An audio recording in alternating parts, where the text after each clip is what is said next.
The cold did not strike immediately. It crept up slowly, filling the void left behind by Ivan Andreyevich Belov and the massive steel door. That sound, the metallic scrape on concrete, followed by the dull thud of the lock, had been the last thing he heard 20 years ago when he entered his new cell. And now it was the first sound of freedom, which seemed to pin him to the ground. Ivan stood on the snow-covered patch in front of the gate, not breathing, but as if drawing in the burning air of late November. He was dressed in a dark, almost black coat that had been given to him by the investigator who had been his only link to the outside world all these years.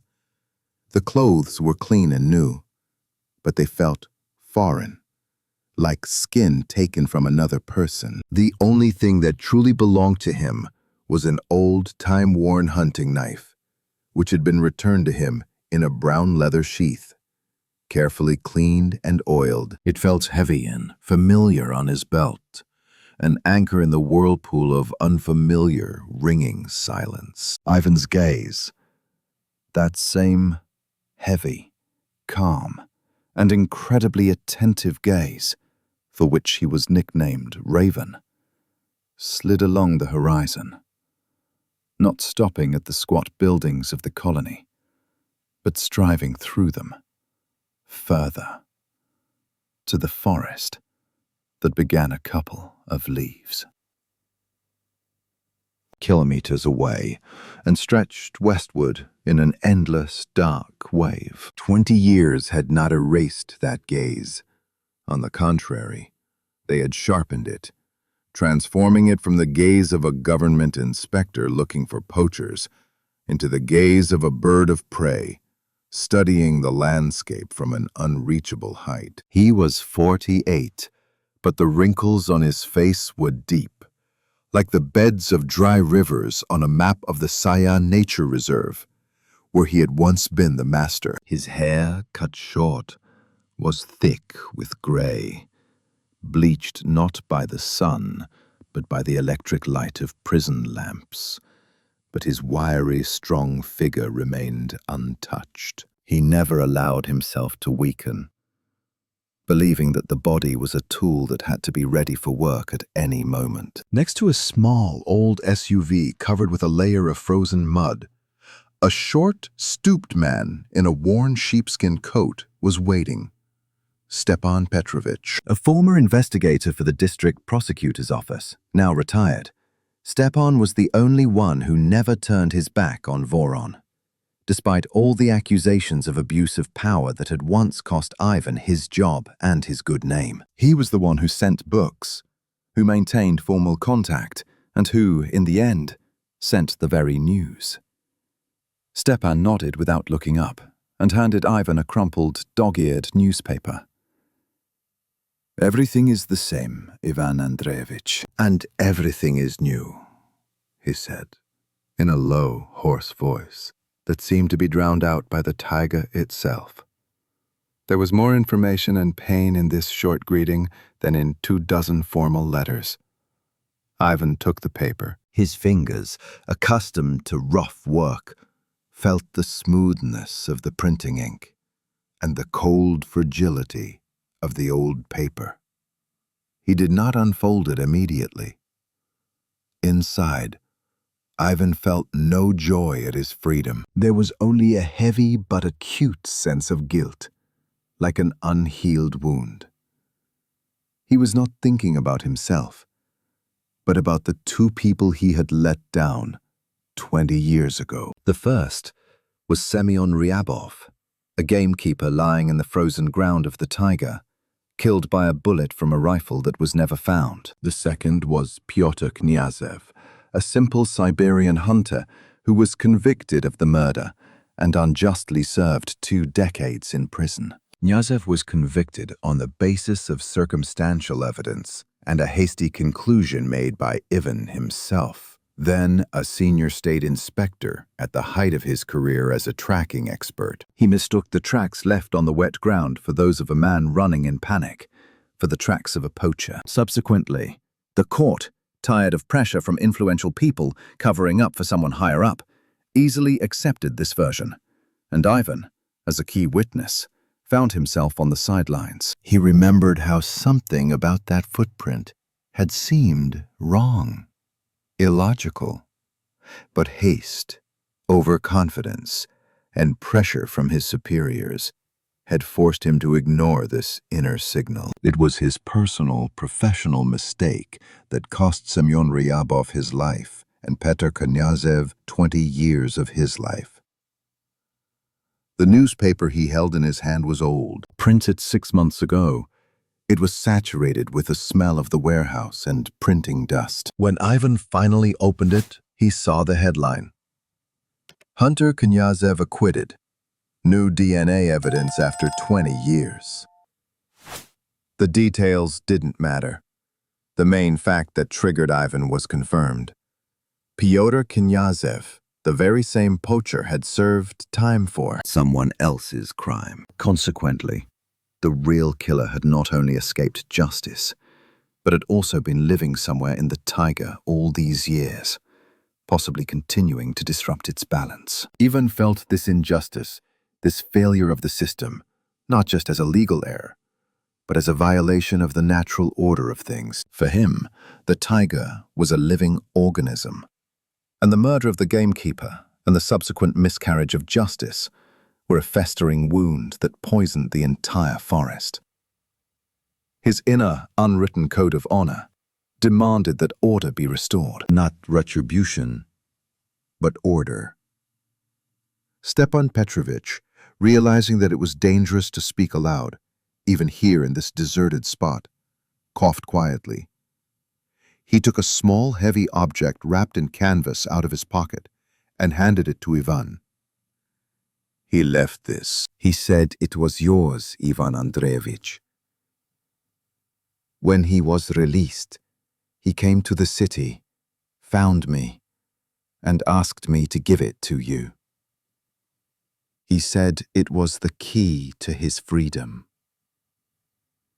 Ivan unwrapped the canvas. Inside lay an old, worn, but perfectly clean pair of binoculars, his constant companion during his years as a state inspector.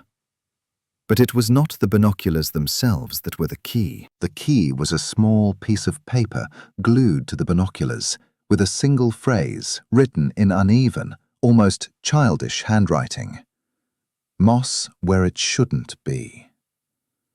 This phrase, uttered by Pyotr Knyazev 20 years later, was like a shot. Knyazev, a simple hunter who knew nothing about legal subtleties, but apparently remembered every detail of that fateful scene.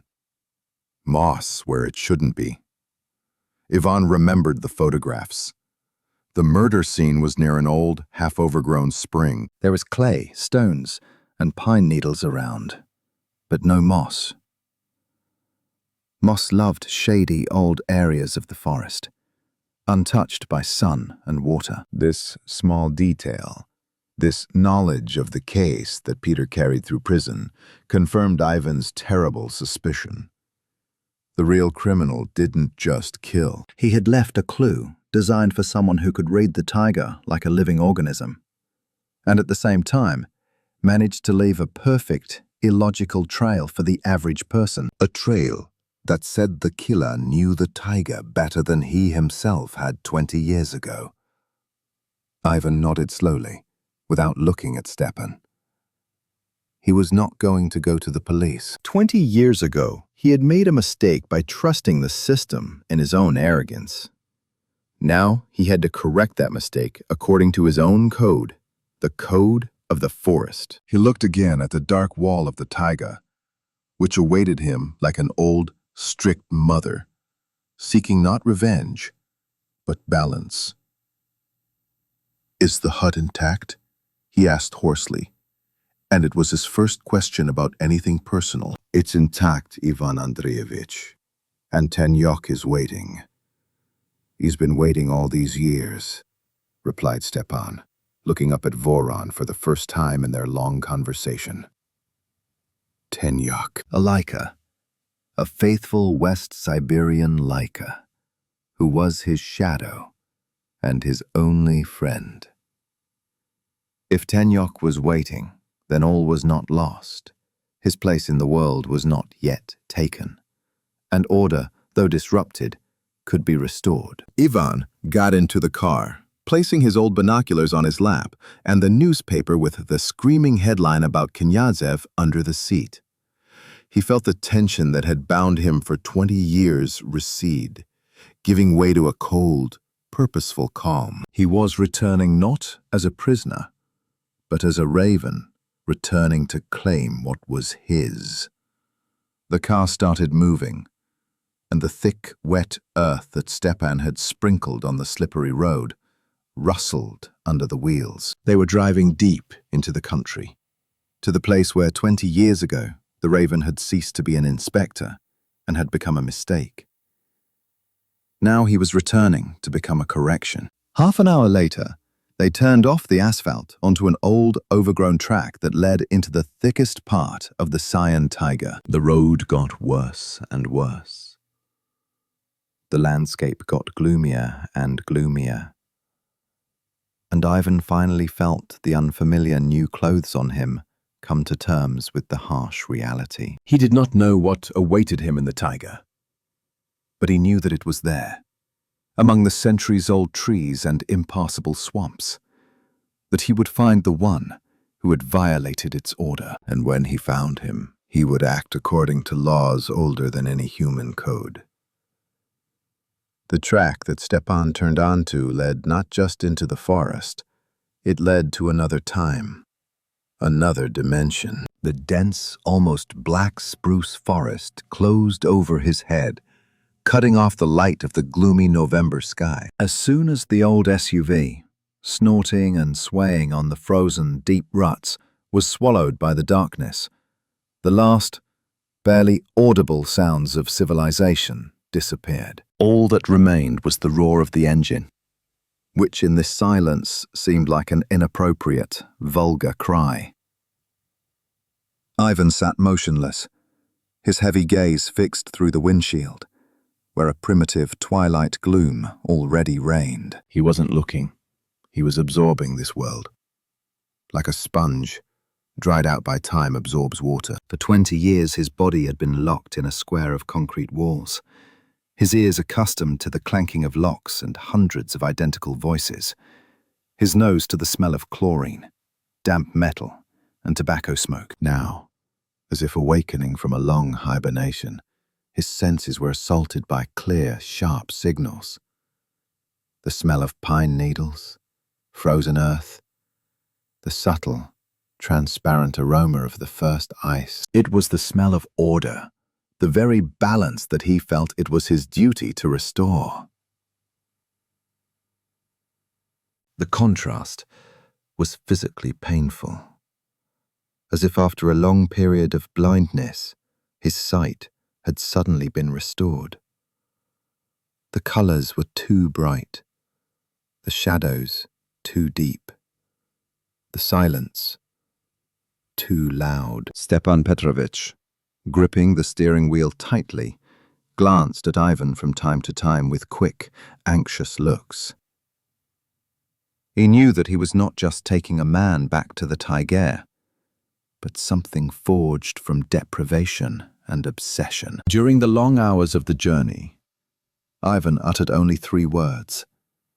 Is the hut intact? Now that they were in the middle of nowhere, Stepan finally felt relatively safe, as if the taiga, his longtime ally, had taken them under its protection. He began to speak, slowly, in a low, soothing voice, describing the life that flowed here without Voron, not stopping, but not developing either. Stepan said that the hunting station where the murdered Semyon Ryabov had served had long been abandoned and was falling into ruin. The land around it had gradually been leased to a certain Alexei Krasnov, an entrepreneur from the regional center who was involved in tourist fishing, and according to rumors, did not disdain either gold or timber. He showed up about 5 years after you. After you left, Stepan said quietly, avoiding the word imprisoned. He bought some land cheap and set up a new base. But he doesn't even look at the old border post where they found Semyon. He says it's a bad place. And Tenyok. Tanya lived with me. On a chain, but he lived. He always felt sad in winter. I brought him there, to your farm, 2 weeks ago. I told him that his owner would be back soon. I thought he would run away, but no, he waited. Stepan fell silent. He knew that for Ivan, Laika was not just a dog, but part of his inner compass, his shadow, his only creature that did not require words and understood the law of the taiga. Ivan nodded slightly, showing that he had heard. He was not sentimental, but the thought of Tina, who had waited 20 years without leaving his territory, was more powerful to him than any philosophy. It was loyalty to order, taken to the absolute. Soon they arrived at the hut. It was a small, sturdy log cabin, built by Ivan himself a quarter of a century ago, standing on the edge of a small aspen grove. The hut looked gloomy in the gathering twilight, surrounded by centuries-old cedars that seemed to silently guard its secret. Stepan drove Voron half a kilometer further to drop him off. "You're on your own from here, Ivan Andreyevich. I'll leave the car in the village and pick it up in a couple of days, so no one will see it. Your arrival is our little secret." Ivan got out of the car and took a backpack from the trunk that Stepan had packed in advance. Crackers, cereals, salt, ammunition, and a change of clothes. The items were new but familiar and functional. "Thank you, Stepan Petrovich," said Ivan. And that was the first thing he said, apart from asking about the hut.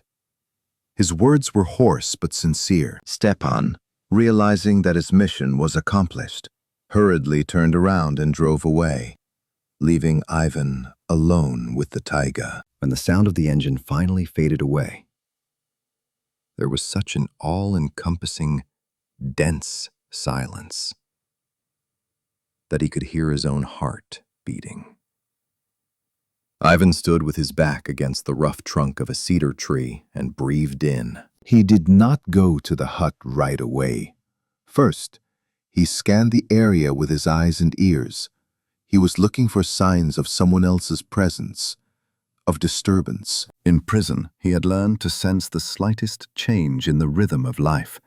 And now, in the taiga, this skill worked much more powerfully. He saw Tenka's tracks on the frozen ground, unhurried, calm, masterful. The dog was not running or nervous. She was guarding. Ivan quietly approached the hut through the thick willow thickets.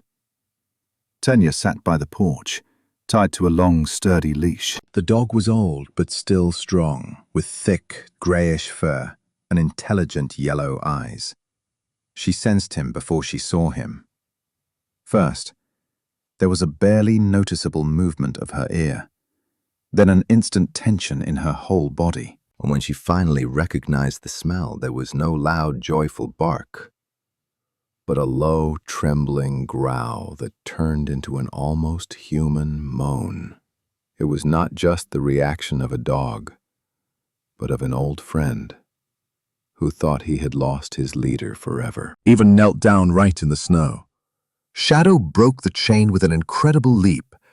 "This old dog is still in good shape," Ivan noted to himself, and rushed to him, pressing his whole body against him, poking his wet, cold nose into his chin and hands. At that moment, in that silent, deep joy, Ivan felt as if 2 decades of prison had finally fallen away from him, like a heavy, cast-iron weight. He was not alone. Order was beginning to be restored. They entered the hut. It was cool inside, but clean. Stepan Petrovich had prepared well. The firewood was stacked, the stove was cleaned, and there were remnants of water in the cast-iron pot. Ivan did not light a fire right away. He walked along the perimeter, following his old, barely visible paths to re-examine the area. The taiga here was different from what it had been 20 years ago. The trees had grown taller, the aspen grove had thickened, and the spring, near which the murder had taken place, must now look different. The raven felt like a stranger, an alien, but an alien who knew the access code. He studied every step, how the snow fell, how the ground froze, how dry leaves rustled in the wind. His method, not logic, but reading tracks, worked to its fullest, turning the forest into an open book, the words of which were written on pine cones, branches, and moss. Moss where it shouldn't be. Knyazev's phrase kept running through his head. It was a perfect clue, illogical to the average person. If the moss was indeed where it shouldn't have been growing, it meant that someone had moved it there to create a false trail, to make the scene look like an accident or senseless panic, or to cover up something more important. Only someone who knew the taiga like a living organism, who understood that moss does not grow on bare clay, could have noticed such a disturbance. But if Knyazev noticed it, why didn't Voron, the best tracker in the reserve, notice it? Overconfidence, haste, pressure. It was precisely these human weaknesses that were the trap, set by the real killer 20 years ago. Ivan returned to the hut and lit the stove. Warmth filled the space for the first time in many years. But Voron did not relax. He took a small flat folder out of his backpack, which Stepan had slipped to him before leaving. Inside were not official documents, but copies of photographs from an old case. The very ones he had seen in court, which he thought had erased his memory. He laid them out on a rough wooden table by the light of a kerosene lamp. Black and white photos of the dead gamekeeper, Semyon Ryabov, forensic marks. A close-up of the crime scene. And there, right under his hand, in one of the photos showing a trail that he had interpreted at the time as a panic-stricken flight. He saw it. A barely noticeable dark, damp lump, stuck to the edge of one of the stones. It was moss. Moss that shouldn't have been growing in that place. Moss that was the perfect, illogical clue planted by the killer. It was too fresh for this dry, clayey soil. It wasn't growing there. It was lying there. Ivan leaned forward, his eyes, accustomed to the dim light, fixed on the frame.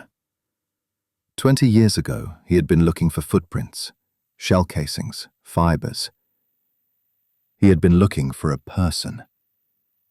Now, he saw a disruption of order. He saw the handwriting of someone who knew that even the smallest detail, moss, could serve as the perfect alibi if misread.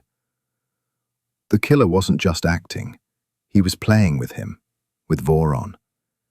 And the game continued. Ivan knew that tomorrow he would have to return to that place to compare his memory of the taiga 20 years ago with what remained of it now. The shadow settled quietly by the stove, but his yellow eyes were open, watching Raven's every move closely. Tension, wrapped in silence, filled the hut. Ivan took the binoculars that Knyazev had given him and hung them on a peg. He was ready. The real investigation was just beginning, and it would be conducted according to laws that no city investigator knew. Morning came to the hut without any sudden sounds, painted in the grey, leaden tones of late autumn. Ivan woke up not because of the light or the cold, but because of the change in the atmosphere. That subtle, barely perceptible feeling when the taiga transitions from nighttime torpor to daytime slow life. The shadow lying by the extinguished stove raised his head and sighed briefly and deeply, confirming Voron's inner compass. It was time. Ivan Andreyevich was no longer asleep. He was dozing, immersed in a semi-consciousness where the stuffiness of the prison and the forest frost merged. And between them, like on a film reel, frames from 20 years ago played out. These frames were full of haste, screams, the smell of blood and acrid smoke. But at the center of it all loomed one misread detail. After a meager but hearty breakfast, crackers brought by Stepan, and hot tea brewed on fir branches, Voron finally set to work, which was not just an investigation, but a surgical operation on his own memory. He took a stainless steel box from a hiding place under the wooden floor. It contained his old notes, maps, clippings, and, most importantly, official copies of case materials. These were not just documents, but archives of his downfall, carefully collected by Stepan over many years. As if he had been waiting for this day, Voron laid them out on the table, in the daylight streaming through the dusty window. The shadow lay down nearby, resting its head on its paws. Its presence was not just reassuring, it was controlling, as if the dog knew that its master was once again on a dangerous path and needed a silent ally. Ivan began by studying the crime scene photos. They were low quality, black and white, grainy, but every detail was captured with brutal precision. He wasn't looking for a mistake in the investigation, but for his own mistake. He leafed through the photos, focusing on the place where the body of gamekeeper Semyon Ryabov had been found, near that very spring. Around it, as Ivan remembered, was dry, rocky clay covered with pine needles. He specifically found a photograph showing the footprint attributed to Pyotr Knyazev, a deep boot print that had been interpreted as a panicked run from the scene of the crime. He remembered how he had argued convincingly in court that the person who left this footprint was inexperienced, frightened, and trying to escape without bothering to cover his tracks. But now, 20 years later, cleansed of pride and vanity, Ivan looked at the photograph, not as an inspector, but as a reader of the taiga. He compared Knyazev's panicked footprint with a dark, damp lump he had noticed in another photograph, stuck to a rock. Moss. And then his gaze caught on a second, much more obvious anomaly, which he had dismissed as a coincidence at the time. A broken branch. It was a thin but strong young cedar branch, about 3 fingers in diameter, located about 1.5 meters above the ground. The branch had not simply been torn off. It had been broken with an upward bend and pointed clearly in the opposite direction to the main trail. Ivan remembered that at the crime scene, it was considered the result of a struggle or an accidental break, when Knyazev was allegedly running through the bushes. But Voron knew that if a young cedar tree is broken by a fleeing person moving quickly and low, it breaks downward or horizontally, as if struck by a whip. To break a branch in this way, with an upward bend, it was necessary to either deliberately pull it up and let go, or hook it with a heavy object moving from bottom to top. Neither of these options corresponded to the version of a panicked poacher. An internal shiver, cold as a mountain stream, ran down his spine. He realized that the real killer had left not just a trace, but a message that only someone who knew the taiga could read, but which would be perfectly disguised to the city eye. A branch broken upward was an illogical trace. It contradicted the logic of a runner, but perfectly matched the logic of manipulation. The killer wanted the trace of a panicked escape, which he himself may have created or altered to lead in the opposite direction from his true route. And the branch, broken in an unnatural way, was his peculiar autograph, a challenge to Ivan Andreyevich. Voron turned his attention to the documents, looking for any hint that someone else had noticed this inconsistency. In the witness interrogation reports and the description of the area, everything was smooth. The investigation was in a hurry.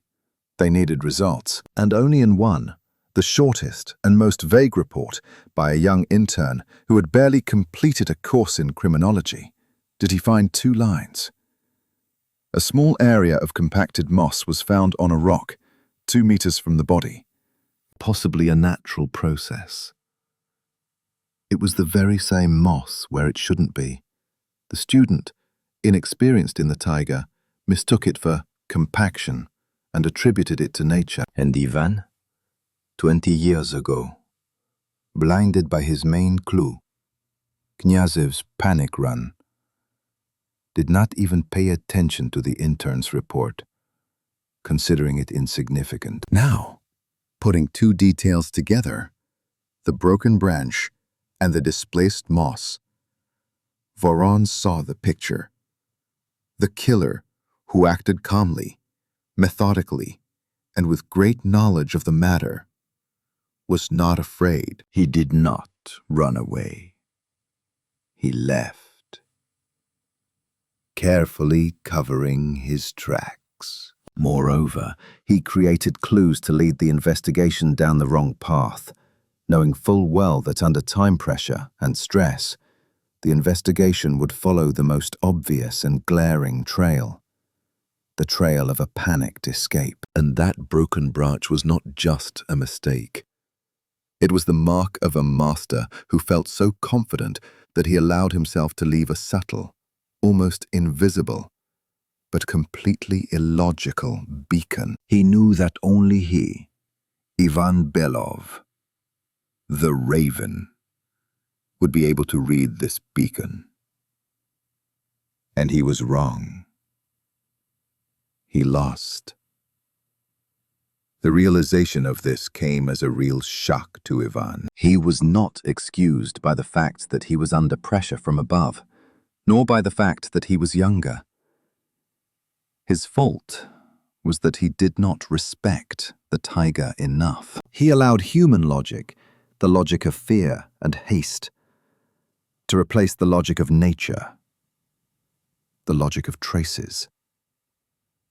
The real criminal was, in fact, part of the taiga, or at least knew its laws better than Voron himself. He acted like a predator who not only hunts, but also manipulates the behavior of other predators. Ivan closed the folder. The moral burden of the 20 years taken from Knyazev was replaced by cold, steely determination. He knew what he was doing. He wasn't looking for the person who killed Semyon Ryabov 20 years ago. That was already known. He was looking for the person who had disrupted the balance and escaped retribution by hiding in the heart of the taiga, like a parasite, masquerading as a healthy organism. Tomorrow, he would have to go to the fateful spring. The taiga had changed, of course, but Voron knew that the memory of an action remained in the earth longer than the memory in human minds. One only had to know how to read it.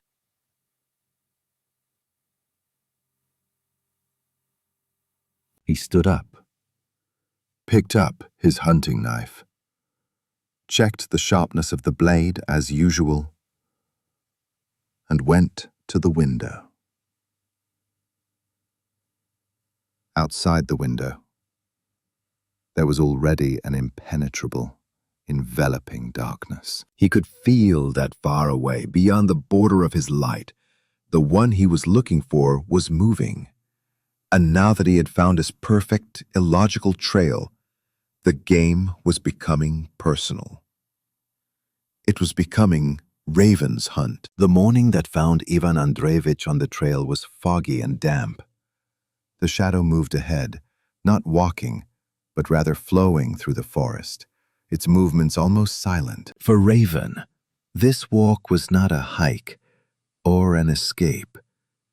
It was a return to the past that required physical confirmation. He walked along an old, barely noticeable gamekeeper's trail, which in an hour and a half would lead him to the fateful spring, the place where 20 years ago Semyon Ryabov's life had ended and Ivan's personal catastrophe had begun. The binoculars given to him by Knyazev hung around his neck, feeling less like a tool and more like a heavy medallion of guilt. The main difficulty was that the taiga does not keep eternal traces. It constantly rewrites its book. Over the past 20 years, new trees had grown here. Old ones had been blown down. And the spring, fed by mountain streams, had surely changed its course, or at least greatly altered its banks. Ivan knew it was useless to look for Knyazev's boot print or fresh blood. He had to look for the memory of the action, which was stored not in the surface layers, but in the very structure of the terrain. And his goal was that very illogical broken branch and moss that shouldn't be there. They came to a spot that Ivan remembered as a clearing, but now it was densely overgrown with young cedar trees and tall, dry fireweed. The raven stopped. He closed his eyes, trying to cut off 20 years, to erase everything that had happened since. He remembered not only the picture, but also the feeling of that day. The smell of Tenk's wet wool, who was young and nervous at the time. The cold penetrating through the thin canvas of his jacket. The hurried, frightened voices of the investigators. When he opened his eyes, he superimposed the old mental map onto the current reality. The spring was found in a few minutes. It had indeed changed. The rocky shore, which Ivan remembered as a clearly defined border, was now covered with a layer of moss and fine, dark, almost black soil. That was the first anomaly. Moss. But here it was logical. The humidity, the shade from the overgrown cedars. The question was, where exactly was Semyon Ryabov's body? According to old photographs, the body lay 2 meters from the water, on the border between clay and coniferous litter. Ivan and Shadow moved towards this spot, where a thick juniper bush now grew. The raven knelt down. Shadow, obeying a silent command, stopped a few steps away, his body tense, but he didn't make a sound. Here, under the juniper, the soil was hard and dense. Ivan took out his old, trusty knife. Gently, like an archaeologist, he began to clear the surface, removing a layer of fallen needles and dried leaves. After half a centimeter, dense, reddish clay appeared, the very same he remembered. 20 years ago, it had been exposed. He found what he was looking for. Not moss, not a twig, but the foundation of an illogical trace. Upon closer inspection, at the very center of the fateful spot, where a dark lump was visible in the photo, the clay had a very slight, barely noticeable indentation, as if something flat and hard had pressed on it. It was a depression that could not have been made by a foot or natural precipitation. It was the imprint of a root or a stone that had been removed. Ivan realized that the killer had not just brought moss. He had taken a piece of mossy soil, placed it there to hide the trace of another object, perhaps the weapon itself, or important evidence. And after the body was removed, he took the mossy turf back, leaving only the compaction or moss on the stone, the very one that the intern had noticed. Ivan took a small, laminated copy of a close-up photo of the moss on the stone out of his backpack and compared it. The indentation matched the size of that area exactly, but it was not moss on a stone, as Knyazev thought, and as the intern had recorded.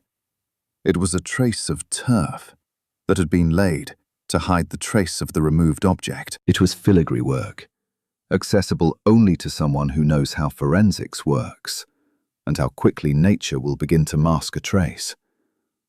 Now, a broken branch. The raven rose. He looked around. 20 years ago, a young cedar branch had been broken at a height of 1.5 meters. Now, in this place, a thick, mature cedar had grown.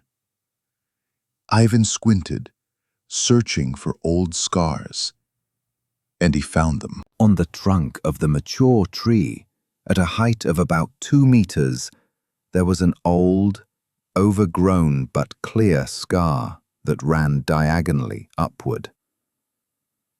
It was not a natural knot, but the trace of a healed wound. The very broken branch. It had been broken from the bottom up. Ivan reconstructed the events. The killer stood over the body, holding something heavy in his hands, possibly a rifle with optics or a shovel. He did not run away. He left. But before leaving, he deliberately created a false trail. For the branch to break from the bottom up, it had to be caught when a person took a step back, raising the object upward. Or, even more illogically, he hooked it deliberately to break it in a direction that would be completely contrary to Knyazev's panicked run.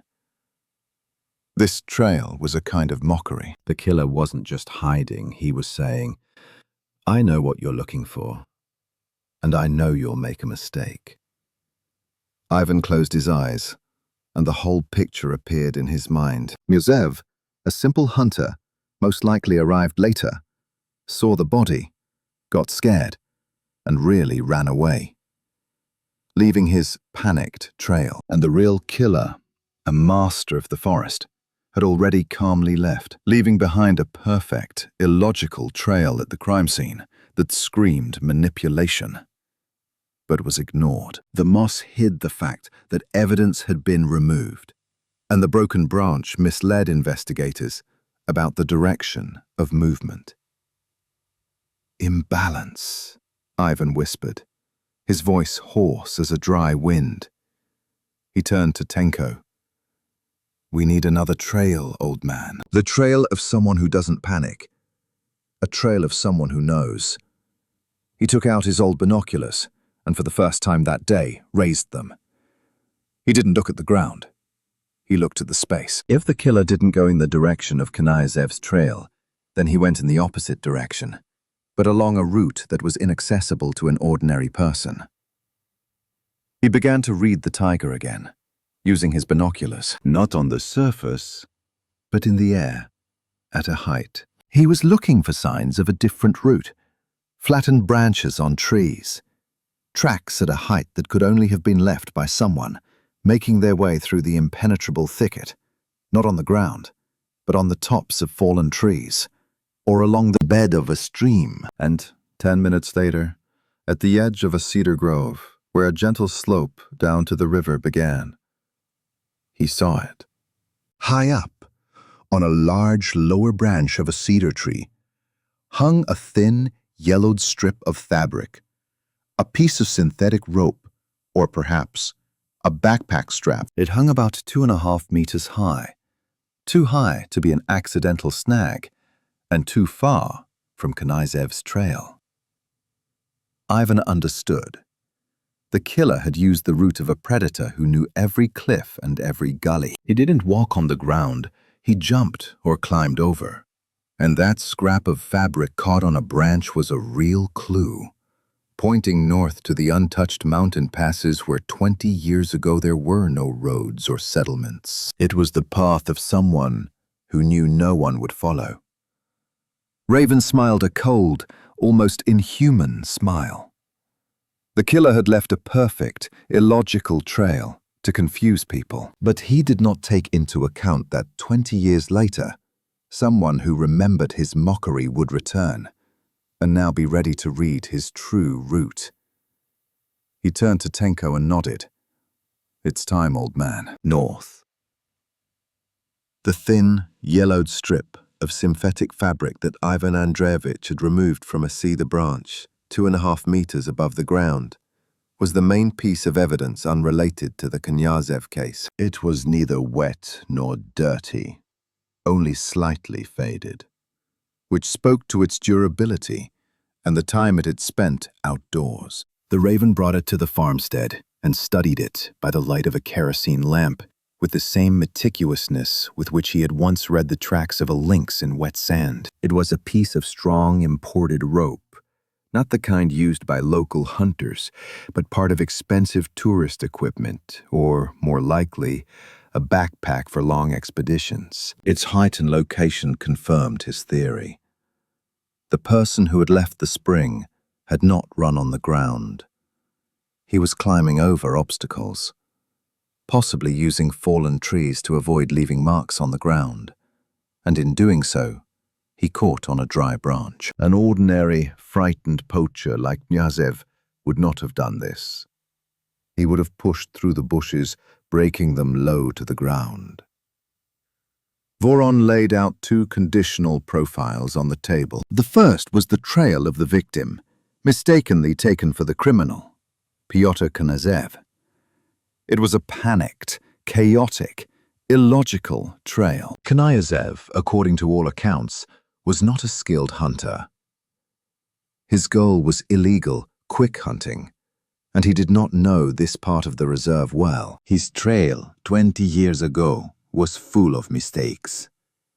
Deep footprints, carelessly buried foot scraps, branches broken off in panic and pointing downward. He acted like a frightened, cornered animal that had suddenly been confronted with the reality of killing. There was no method to his actions, no respect for the forest. The second profile was that of a true predator, killer. This trail was the exact opposite. Methodical, cold-blooded, almost perfect. The broken branch pointing upward was an accent, a mockery. The moss, laid down and then removed, showed surgical precision. And finally the roots, laid through inaccessible places, at a height so as not to leave traces for an earthly observer. This man was not afraid. He controlled the situation. He did not just know the taiga. He lived by its laws, using them against human law. He was a master of the forest, a man who understood what natural balance was, and deliberately disrupted it. Voron realized that this was not a random conflict between a gamekeeper and a poacher. It was a cleansing of the territory, carried out by someone who considered himself above the law and above the taiga itself. This reflection encapsulated the entire code of Ivan Andreyevich's pack. For him, there was no difference between a murderer and someone who kills out of greed, destroying the forest. Both are sick individuals who disrupt harmony. The taiga, like any living community, strives for balance. If a predator appears in the pack that kills for pleasure or greed, it must be removed. If a person with knowledge uses it for destruction, they lose the right to live in this organism. 20 years ago, Ivan, as a government inspector, failed in his mission by believing in a superficial clue. Now he has returned as the Raven, not a judge, but an executor of a sentence, based on laws older than any criminal code. His duty is to restore the order that he himself disrupted with his mistake. The direction was set, north, toward the inaccessible mountains, where the zone of illegal gold mining and the most valuable fur-bearing animals began. 20 years ago, there were only a few people who could survive and work in this territory. Lone prospectors, old hermits, and a few hunters who specialized in marten and sable. These people were like ghosts, their existence confirmed only by rare purchases of provisions in distant villages. Ivan began to mentally go through the names. The former state inspector remembered well everyone who lived in his sector. First on the list was Arseny Zmei, Snake. He lived in a mountain ravine, 50 kilometers north of the Ryabov border post. Zmei got his nickname for his incredible stealth and ability to move across rocks and moss without leaving a trace. He was a master of traps that worked perfectly and did not disturb the natural landscape. 20 years ago, Zmei was already old but incredibly strong. He had always been an outlaw, but he was not a killer.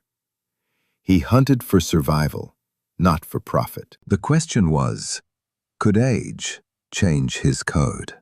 The second was Fyodor Bear, a former prospector, who, after the closure of the artels, remained in the taiga, obsessed with the search for a single gold vein. Fyodor was strong and cruel, but he was not as skilled at reading tracks and manipulation. He would have been rough, left more obvious traces, and acted straightforwardly. His tracks would have been easy to read, but the killer's tracks were perfect. Fyodor was not a match. The third, and most mysterious, was Mikhail Eremin, who had worked in a neighboring forestry enterprise 20 years ago, but often visited Ryabov's plot under the guise of helping out. Eremin was an engineer by training, but had spent his entire life in the forest. He was quiet, calculating, and possessed knowledge that went beyond that of a simple hunter. He knew geodesy, understood maps, and knew how to use natural conditions for camouflage. He was a man of two worlds, the city and the taiga. He knew how forensics worked, and he knew how the forest worked. This combination made him the ideal candidate for the role of master. Ivan remembered that Eremin disappeared shortly after Ryabov's murder, attributing it to his search for work in a big city. No one looked for him. His departure was quiet, inconspicuous. Perfect. But the taiga does not tolerate emptiness, and a man like Eremin could not simply vanish. He could have gone deep into the forest, becoming part of the taiga itself, its most hidden, painful part. Voron realized that he needed to check this version, to go back to the beginning. He needed information about Mikhail Eremin. Not a police report, but the living memory of people who had seen him in the last days before his disappearance, who could tell about his habits, his roots, his secrets. These people lived in remote settlements, in old taiga villages that were being swallowed up by the wilderness. He had to follow not the trail of a predator, but the traces of human conversations, the whispers of an old settlement. Ivan looked up at Tenka. The dog pricked up her ears, as if she had heard her master's thoughts. North, old man. But not straight through the mountains. First along the trails where people live. We need the key to the old trail. Raven gathered his gear. The front, approaching from the north, promised snowfalls that would quickly cover all his own tracks. That was good. The fewer witnesses, the better. He was ready to leave his temporary shelter. Restoring order required first going down to the people to find among them the sick individual who was hiding in the laws of the taiga. In the morning they would set off for the nearest half-abandoned village, where living memories of Mikhail Eremin might have been preserved. The journey from the hut to the nearest settlement took Ivan and Tenka almost a day. They moved slowly, but methodically, sticking to the old, half-forgotten hunting trails that bypassed the roads laid by the new tenants. The village, which once bore the proud name of Ust-Kadrovia, was now a cluster of crooked log houses, buried in mud and silence. Here lived those whom the taiga had not fully accepted, but had not let go either.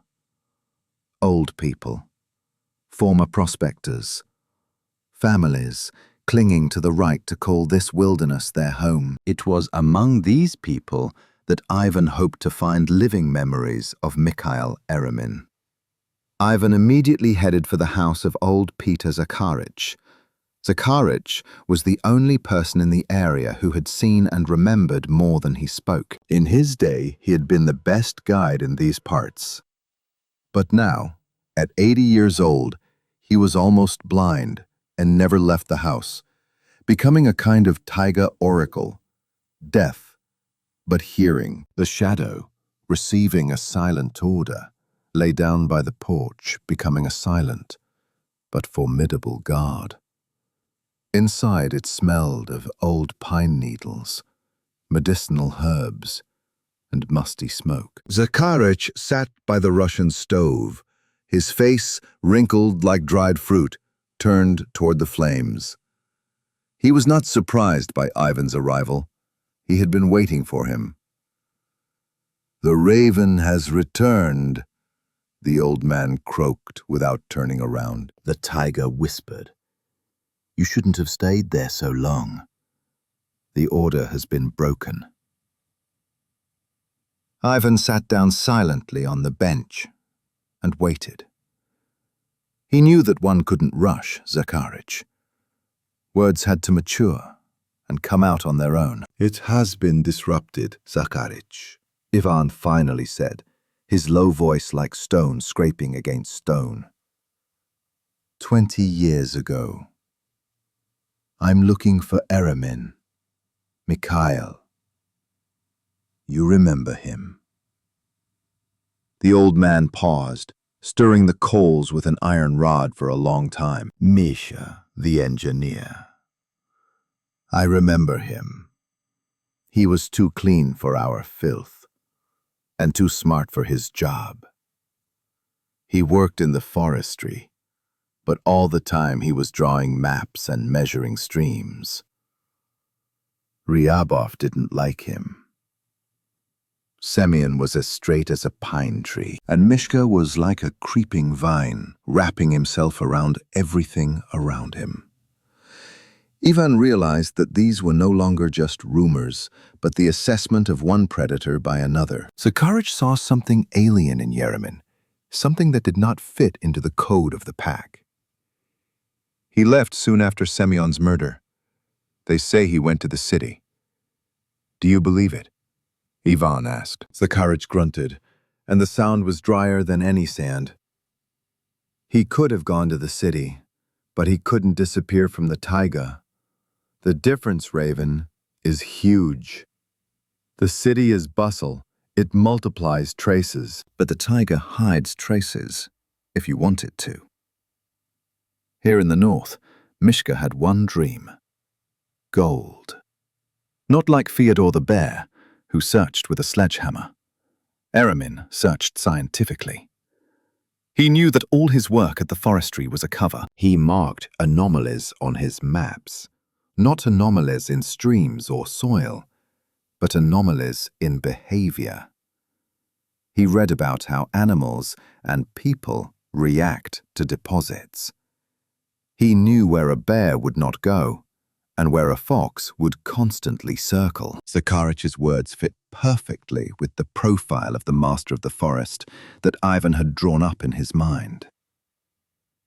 Eremin knew the taiga, not just as a hunter, but as an engineer naturalist. His interest in the area was deeper than that of any gamekeeper, and he knew how to use that knowledge to create the perfect, illogical trail. Did you see him after the murder? Ivan asked directly. The old man fell silent again, listening. But he was not listening to the sounds of the hut, but to the whispers of the taiga. I saw him 3 days before. He was getting provisions from Grandma Uliana, and he asked about one place. The place is in the mountains, in the northeast. There's a pass there called Snow Ram. No one goes there except the most desperate. He asked if I remembered who used to live there, and there was only one person who lived there. Voron. Arseny Zmei.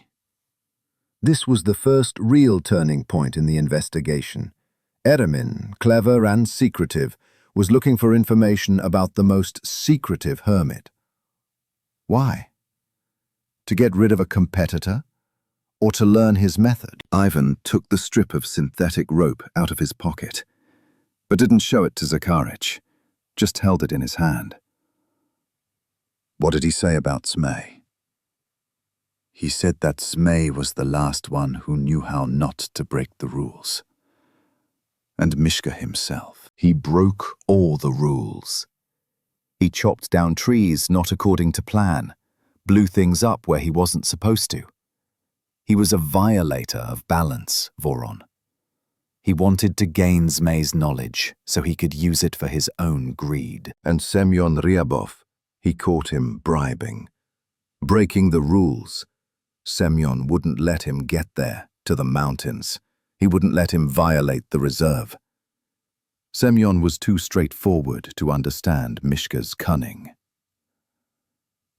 Ivan understood. Eremin needed the perfect cover for his illegal operations. Whether it was gold or something else, it didn't matter. He studied the methods of someone who left no traces, the snake. But at the same time, he himself was a sick individual who destroyed. Ryabov's murder was the removal of an obstacle on the way north to the mountains, and the moss and the broken branch were the application of an engineering mind to camouflage. It was a cleansing of the territory to begin his own activities, hidden from everyone. Ivan stood up. He knew where to go and who to look for. His goal was not just a murderer, but a parasite that had grown into the living organism of the taiga. He glanced at Zakharich, who was still sitting motionless by the fire. Thank you, Zakharich. You have restored some order. The old man slowly raised his head. His blind eyes seemed to look through Ivan, straight into his soul. Order, Raven, is not restored by man. Order is restored by the taiga, and you are only its instrument. Go, and remember, those who know the laws of the taiga always leave one last trace. A trace that must not be seen. You will see it. Ivan left the hut. Outside, Shadow rose, greeting his master without barking, only with a slight wag of his tail. The first snow was approaching. The air became thick and cold. Raven adjusted his backpack. Now his route was determined not only by direction, but also by name. Mikhail Eremin, a man of two worlds who became a predator, violating the code of the pack. And 20 years ago, this predator set out for the most secretive inhabitant of the taiga, Arseny Zmei. Ivan Andreyevich and his shadow headed north, now for real. The north, where Ivan Andreyevich and the shadow were headed, was harsh and silent. The slope leading to the snow-barren pass began with a dense spruce forest that gave way to rocky outcrops. The Raven moved slowly, not because he was tired, but because every step he took was devoted to reading. He was not just walking in a direction. He was looking for the invisible, 20-year-old trail of Mikhail Eremin. Ivan expected to find traces of departure, but discovered traces of constant presence. This meant that Eremin had not just passed through here once, 20 years ago, to get to Zmei. He had either stayed somewhere here or returned regularly, using this route as his own private, hidden corridor. The raven's real interest was aroused by a small stream running down from the mountain. It was possible to walk along it without leaving any traces on the ground. Ivan noticed that on the banks, among the ordinary stones, there were several illogical boulders. They did not lie as if they had fallen, but were placed upright, their flat sides facing upward, like steps. To a casual tourist, it would have been just a convenient place to cross the stream. But Voron knew that these were markers. They were placed so that a person carrying a heavy load could pass through without getting their shoes wet or leaving footprints in the wet sand. It was engineering logic applied to the taiga. Ivan walked around one of these boulders. The shadow, having received permission, cautiously sniffed the wet stone. The raven noticed a faint vertical mark on the mossy side of the stone. It was not a shoe print, but a barely noticeable groove that could have been left by a dragging object or a sharply lowered walking stick. Moreover, the mark was on moss, which grows very slowly. This meant that either the stone had been turned over recently, or the mark had been left by an object with high abrasiveness. And again, it was a methodical mark, not a random one. The trail that Voron read was like the language of a predator. Eremin did not just hunt animals. He hunted the taiga itself, its riches. His route was devoid of randomness. Every branch was bypassed or bent down, not broken. Every fallen trunk was used as a bridge, not as an obstacle. It was a movement that did not disturb the external harmony, but was completely alien to the natural process. Moving along this route, invisible to others, Ivan Andreyevich began to look for traps, not animal traps in the literal sense, but traps for the observer. He knew that if Eremin used this path regularly, he must protect it, or at least monitor it. And then, near an old cedar tree that had been uprooted, the raven stopped. The cedar had fallen several years ago, forming a natural shelter. The entrance to this shelter was covered with dry branches, which was completely natural. But the raven noticed that the branches were laid against the wind, and not as they would have fallen on their own.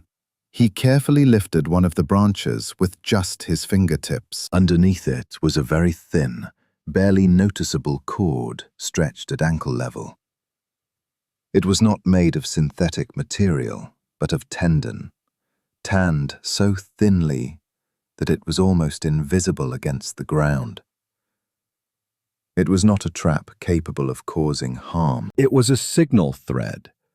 If stepped on, it would tighten and move a small, inconspicuous stone, which in turn would fall into a crevice, making a quiet, dull thud. The thud would be inaudible to someone walking at a normal pace, but to someone who knew what to listen for, it would be an alarm bell.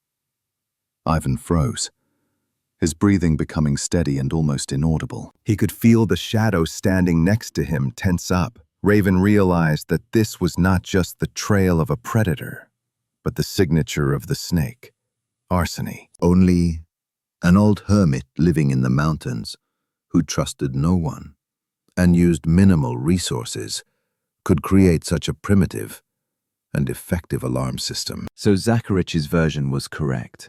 Eremin wasn't just looking for the snake. He had assimilated his methods. He had taken the knowledge of how not to break in and used it to break in perfectly. Ivan Andreyevich took half a step back, avoiding the thread, and carefully walked around the cedar tree. Eremin had been here, possibly recently, but this trace was left for control, not for camouflage. Further on a steep slope, Voron discovered several more such markers. One of them was completely illogical. a clump of dry moss stuck to a completely bare, wet rock. The moss was held in place only because it was carefully secured with a thin pine needle. Why? Natural logic would dictate that the moss would fall off at the first gust of wind. But Eremin's logic was different.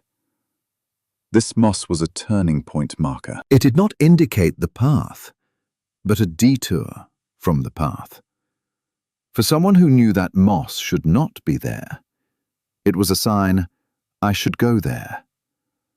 For the average person, it was just a strange natural occurrence. Ivan began to compare the illogical trace at the moment of the murder, moss and the broken branch, and the illogical markers on the route, stone steps, signal thread, moss pointer. They had one thing in common. They were perfect for camouflage and illogical for nature. It was the handiwork of a person who knew how to encode information in the very fabric of the taiga. He's still here, Ivan whispered to Tenyok. He could feel it in his bones.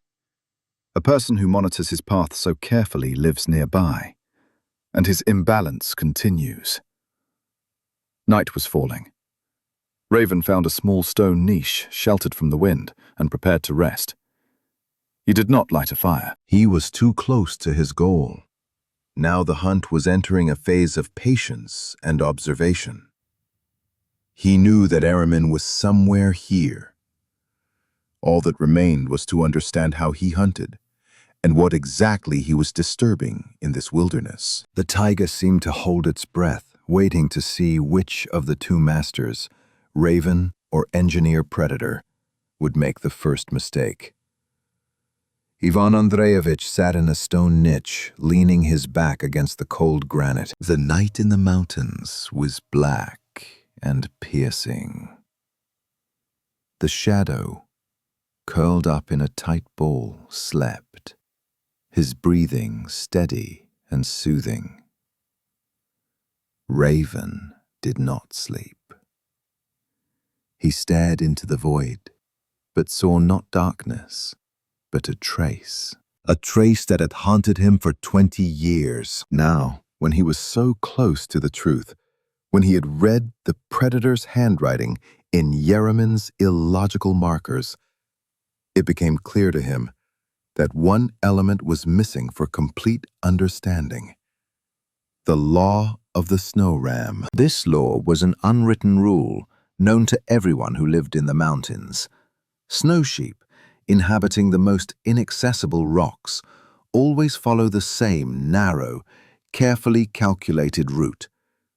They never deviate from it, even under threat. Their trail is one of absolute reliability and methodicalness. To break this trail is to commit suicide, or, at the very least, an unimaginable mistake. Voron closed his eyes and let his memory carry him back to that fateful day. 20 years ago, in the commotion, he found not only traces of Knyazev's panicked flight, but also another, barely noticeable trail running parallel to it. It was a trail that he had then attributed to a second victim, or simply a lost animal. A deep imprint that ran smoothly, methodically, without haste, as if the person was not running but marching. That trail ran along the very edge of the stream, where there were no stones or mud, only thick, damp moss. Ivan was confused at the time, because the trail was too perfect for a person in the taiga. There were no shifts, no slips, no signs of fatigue. It looked like a machine, not a person. Voron then decided that this footprint had been left later, or that it was the footprint of another gamekeeper who had come to help. But under pressure from the investigation, which demanded a quick closure of the case, he focused on Knyazev's panic. He remembered how the young investigator asked him at the time, "Ivan Andreyevich, what is this? Why did the man walk here as evenly as on a parade ground?" And Voron, tired and angry at himself, the not keeping track of his territory, replied, "This is the victim's footprint." Apparently, the gamekeeper was walking away, then stumbled and fell. "The moss here is thick, so the footprint doesn't spread." Mistake. He attributed the methodical nature of the footprint to the simplicity of the terrain, rather than to the art of camouflage. Now, sitting in the cold mountains, Ivan realized that he had mistaken the predator's tracks for those of its prey. The truth was that Semyon Ryabov, the gamekeeper, could not walk so perfectly. Semyon was heavy. He always left deep, uneven tracks. His movements were predictable, like those of a good-natured but clumsy bear, and the tracks that Voron considered too smooth belonged to the killer, Eremin. Being an engineer and an expert in topography, had chosen the ideal route for his retreat: moss. Moss, unlike mud and sand, does not deform as much and quickly regains its shape. To leave such an even footprint on it, a person had to move methodically, without haste, with a perfectly distributed center of gravity. He moved like a snow ram, without deviation, knowing that his tracks would be attributed either to a natural process or to absolute methodicalness, which could be mistaken for the victim's superhuman calm. It was the law of the snow sheep in action. Use the most reliable and methodical path, which, with its perfection and illogicality in the context of murder, will scare off the observer. The killer deliberately created a trail of reliability to hide the crime of chaos beneath it. Ivan opened his eyes wide. He saw the picture. Eremin slowly left the scene of the crime, walking across the moss, leaving behind the very perfect trail that would lead investigators astray. And Knyazev, who arrived later, really did panic and left behind his loud, chaotic trail, which became the basis for the accusation. But the worst thing was something else. If Eremin moved methodically, like the snow ram, he was carrying not only a weapon, but most likely additional cargo. It could have been a backpack with tools, or more importantly, the reason he killed Ryabov. Zakharich talked about gold and anomalies. This meant that Eremin's footprints should have been slightly deeper and smoother than those of an ordinary hiker carrying only light equipment. 20 years ago, Voron had not noticed this extra depth, attributing it to the density of the moss. Guilt fell upon him again. But now it was not just a feeling, but a tool. It gave him clarity. He had to find the trail he had mistaken for the victim's and apply his current experience to it. He had to understand what Eremin was carrying and where he was going. He mistook the trail of reliability for the victim's trail, Ivan whispered, addressing the darkness. And I, Voron, should have been reading not a person, but the law. The law of the taiga. Raven took out the map that Stepan had put in his backpack. It was an old topographic map with his own notes made 25 years ago. He found the location of Ryabov's old border post and the trajectory of the perfect trail, which, according to his new assumption, led north. This route passed several objects that were illogical for hunting: an abandoned geological pit and a dry riverbed, which could be an ideal place for a cache or a transshipment base. Eremin, an engineer, knew how to use such places. Ivan realized that Eremin had not simply gone to the snake to learn stealth. He had used stealth to start a long-term, hidden trade here. He was still upsetting the balance. And the signal he left behind, moss, a branch, was just a facade for his real activity. Now Raven knew that he had to follow not Eremin's tracks, but the traces of his work. traces of disturbed equilibrium. He had to find what this predator was still taking from the taiga. Ivan Andreyevich and Shadow moved up the slope, where, according to the map, there was an abandoned geological pit, the perfect place for hidden hunting. Raven walked with double caution, all his intuition sharpened by 20 years of deprivation and recent discoveries, screamed one thing. He was no longer reading old tracks. He was following a fresh trail. Eremin, the master of the forest, had noticed his presence. It wasn't a guess, but a clear reading of the territory. Yesterday's signal cord, which Voron bypassed, was not just a marker. It was a test. A person who so carefully protects their route regularly inspects it. And if the cord remained untouched, it meant that whoever had set it up already knew that someone who could read had passed through the territory. Someone who did not step on the thread, but moved the stone that covered it to check. Ivan noticed Eremin's first countermaneuver on the dry stream bed. The bed was lined with large flat stones, which Eremin used as steps for his silent crossings. But now, on one of the central stones, lay an illogical pebble. It was smaller than the others, rounder, and lay in such a way that the slightest weight would cause it to fall into the bed, making a characteristic, dull sound. It was a trap for sound. Eremin did not expect the raven to step on it. He expected the raven to notice it, and therefore understand. They are waiting for me. Voron did not get angry. He felt a rush of cold, steely joy. The game had begun. A predator being hunted always tries to turn the tables, to force the hunter to switch from reading to reacting.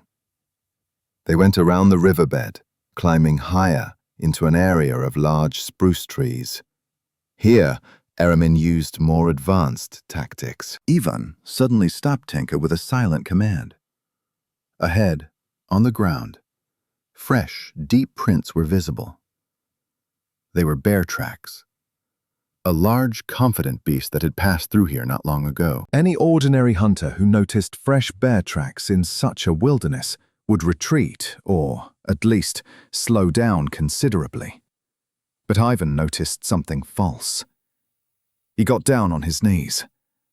The tracks were deep, yes, but too uniform. Bear paws, especially those of a large bear, tend to slip, especially on wet ground. Here, however, the prints were clearly imprinted in the ground. Moreover, Raven noticed that the claw on one of the toes was strangely short, almost absent. Ivan remembered this trick. Old experienced poachers, when they needed to escape pursuit for a long time, used homemade track imitators, wooden or rubber blocks tied to their feet. And the perfect imitation was always given away by a small, illogical detail. In this case, it was the absence or incorrect placement of a claw. "He wants us to turn back," whispered Voron, "or to think that he himself was crushed by a beast here." Your yeoman's plan was clear: to confuse us using the logic of fear.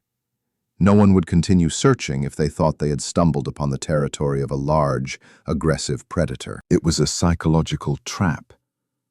However, if this was an imitation, where had the real man gone? Ivan looked up. The spruce forest here was dense, with branches starting almost at ground level. If a person had walked on the ground, they would have left behind shifted cones and flattened branches.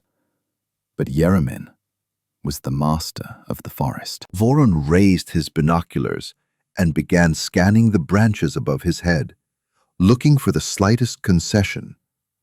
After a few minutes, he found it. 5 meters from the bear tracks, at a height of about 3 meters, hung a thin, almost invisible web. It was not a web, but a very thin, translucent thread that Eremin had used. And this thread was torn, and one end of it was caught on a thin pine needle. The person who was moving pulled it. This meant that Eremin had jumped or climbed over a fallen tree that had been there before, walking on top to avoid the mud and leave this conspicuous but false trail below. His route was now three-dimensional. Eremin used the vertical to hide the horizontal. He knew that Voron would be reading the ground, so he forced him to look up. Ivan smiled, for the first time in a long time, but the smile was as hard as steel. You play well, Mikhail, but Raven doesn't catch on the ground. Raven sees from above. They continued moving, and now Ivan was reading not only the ground, but also the lower tier of branches. He was looking for pine needles that couldn't have fallen naturally, looking for skid marks on the bark of fallen trees. He could see how Eremin had moved. A step on an old, rotten log, a jump onto a large boulder, a crossing over wet moss where footprints don't stick. It was an unwritten hunt. A hunt where the weapon was knowledge and the battlefield was the geometry of the terrain. After an hour of such pursuit, when Ivan had completely reconstructed Eremin's movements, they came to a small mountain lake. The water was black, cold, and stagnant. Eremin's trail, which had been as thin as a thread until then, broke off right at the edge. Ivan carefully examined the shore. No boats, no traces of entry into the water. Only a perfectly clean line. Eremin had disappeared. Movement across the water. Voron realized. He knew that his trail would be broken here, and he used the water as absolute camouflage. He walked around the perimeter of the lake. Shadow walked in the water, but found nothing. Raven took out his binoculars and began to study the opposite shore. Here, on a dark, almost vertical cliff, he saw it. A barely noticeable, dim glint. It was not a natural reflection, but a reflection from metal. The glint was only visible from a certain angle, and could only be a marker left with the expectation that the observer would be in this very spot, at the edge of the lake. Eremin wasn't just throwing him off the trail. He was teasing him. He was giving Voron just enough information to keep him going, but not enough to catch him. It was a clash of two philosophies, Voron's natural honesty and Eremin's engineering cunning. And Voron knew that his next step would not be to search for the trail, but to anticipate the predator's logic. He needed to understand why here, in this place, he had left this glint, and what was hidden behind it. He felt the tension of the hunt, pure and ruthless, overwhelm him completely. The glint that Ivan Andreyevich had noticed on the rock by the mountain lake turned out to be the dim reflection of a small, cleverly camouflaged metal tag. The tag was glued to the rock, so that it could only be seen from a certain angle, from where Voron was standing. There were no inscriptions on it, only a shallow, engraved dot. It was not a call, not a trap, but a navigation marker. It pointed to a narrow, almost invisible crevice in the rock that led to the opposite side of the lake, where it was impossible to walk along the shore. Ivan realized that Eremin had used the water as an absolute barrier for the tracker, but he himself did not swim. He crossed the lake. Raven and Shadow moved toward the crevice, which turned out to be not just a crack, but part of an old, almost forgotten geological fault, running deep into the mountain. Inside it was dark, damp, and smelled of ozone. But Raven felt that he was following the master's trail. After walking about 100 meters through this natural tunnel, They came out onto a small, hidden ledge above the lake. Here, at last, Ivan saw traces of walk. And it was not just traces, but the cry of disturbed equilibrium. There were no footprints on the ledge, but there were traces of equipment. Ivan found barely noticeable dents in the stone and imprints on the hard ground that could only have been left by heavy, narrow-pointed drills. These were tools for deep digging and rock analysis. Nearby, in a depression, Voron discovered several empty bags made of durable synthetic material that were used to collect samples. At the bottom of one of the bags, gold dust glistened. The confirmation was complete. Mikhail Eremin, an engineer and naturalist, had not disappeared 20 years ago. He had gone underground, using his knowledge of the taiga and topography to organize illegal mining. The murder of gamekeeper Sayan Ryabov was the elimination of a supervisor who could have prevented him from accessing this gold mine. And the perfect, illogical trail was a brilliantly executed cover-up. Voron felt his pack code working at full power. The murder of the gamekeeper was one crime, but destroying the taiga for greed, using knowledge of the natural balance to disrupt it, was a crime against order. It was a sick individual who needed to be removed. Ivan began to carefully examine the surrounding area, looking for secondary signs of Eremin's activity. He found them quickly. Deep in a crevice where the sun did not reach, he discovered irregular burrows. The burrows were too neat, too even to have been made by animals. A faint but pungent smell of chemicals wafted from them, possibly acids or cyanides used to separate gold from rock. It was outright poisoning of a living organism of the taiga. The shadow, which had been moving calmly until then, suddenly let out a low, guttural growl. He wasn't scared. He was alarmed. The raven followed the husky's gaze and saw it. At the edge of the ledge, covered with moss, lay a piece of leather. But not just any leather. It was a tanned sable skin, and next to it were several empty cartridges. But the cartridges were not hunting cartridges. They were small caliber cartridges for silent weapons. Eremin wasn't just mining for gold. He was also selectively poaching, killing the most valuable and rare fur-bearing animals. Ivan picked up the cartridges. Small caliber, high accuracy. The murder of gamekeeper Ryabov was committed with a large caliber weapon to stage an accident while hunting. But Eremin used a silent weapon for his usual activities. Voron began to compare. Knyazev, a convicted poacher, was clumsy. He would have killed anyone, leaving dirty traces behind. Eremin, on the other hand, acted like a criminal scientist. 1. Concealing the murder. He used Knyazev's flashy trail and large caliber. 2. Concealment of the hunt.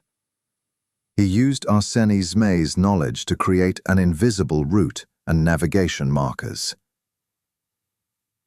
3. Extraction. He used complex geological tools and chemistry to extract gold. 4. Poaching. He used silent, accurate weapons to target and destroy the most valuable specimens. For Voron, this was worse than mere murder. It was a betrayal of knowledge. Eremin knew how to preserve the taiga, but instead he killed it out of greed. He was the perfect parasite, using his camouflage to destroy the ecosystem from within. They moved further along the narrow ledge, where the metal sign pointed. Eremin's markers were becoming more frequent, more complex. It was the language of control. It led to the very top, to the Snow-Ram Pass. Finally, Raven and Shadow emerged from the crevice. Before them lay a narrow mountain valley, which, as he understood from the map, marked the border of his old sector. And here, in the center of the valley, hidden under old fallen fir trees, stood a hut. It had been built recently, but it blended so skillfully into the landscape that it was completely invisible from above and from the ground. It was, without a doubt, Eremin's base. "He's been living here for 20 years, Ivan whispered, in the very heart of the disturbed order. Now Raven's goal was not just to prove the murder.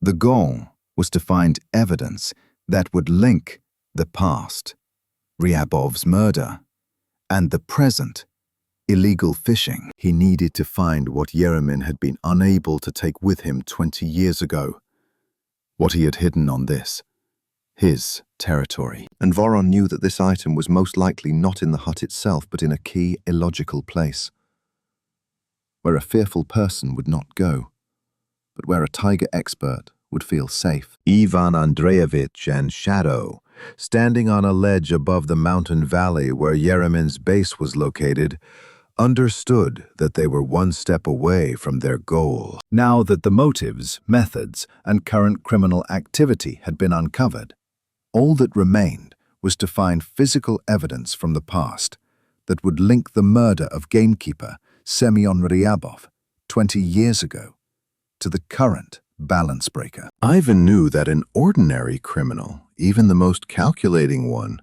would keep important evidence with him or bury it in an inconspicuous place. But Eremin was an engineer and a master of the forest. His logic was the opposite. He would hide the most valuable things where he felt completely safe. That is, in a place that would seem completely dangerous or completely nonsensical to an ordinary person. It had to be a place that would rule out accidental discovery, and where knowledge of topography and survival psychology would give him an advantage. The Raven raised his binoculars and began to study the terrain. Eremin's hut was hidden below, under fallen cedar trees. The valley itself was protected on 3 sides by impregnable cliffs. The only relatively gentle slope led south to the lake. Ivan was not looking for a hiding place, but for an illogical place that would scream, "I'm here, but no one will find me." His gaze fell on the snow cornice. It was a ledge at the very top of the cliff, directly above the hut. The cornice was formed by eternal snow and ice, hung over the abyss, and was extremely unstable.